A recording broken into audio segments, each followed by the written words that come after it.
হামজা চৌধুরী তো বাংলাদেশের হয়ে খেলার জন্য অনুমতি পেল। এবার তিনি কবে মাঠে নামবে এবং তার অভিষেকটা কবে হবে, ভক্ত সমর্থকের মাঝে প্রশ্ন এটাই। আজকের ভিডিওতে সেই সম্পর্কে আলোচনা করব। তো শুরু করা যাক।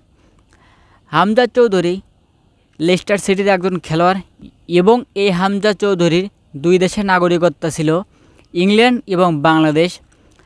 দুই দেশের নাগরিকত্ব থাকার কারণে দুই দেশের যে কোনো একটিতে খেলার তিনি অনুমতি পেত বা তিনি ইচ্ছাকৃতভাবেই যে কোনো একটি দলকে বেছে নিতে পারত। তিনি কিন্তু ইংল্যান্ডের হয়ে খেলেছেন, কিন্তু তিনি সিনিয়র ক্যারিয়ারটা এখনও শুরু করেনি, যার কারণে যে কোনো একটি দলকে বেছে নিয়ে খেলতে পারবে। এবং তিনি বাংলাদেশকে বেছে নিয়েছে। তো বাংলাদেশকে বেছে নিয়েছে, এবার তার মাঠে নামার পালা এবং তিনি বাংলাদেশের হয়ে মাঠে নামতে পারে 25শে মার্চ।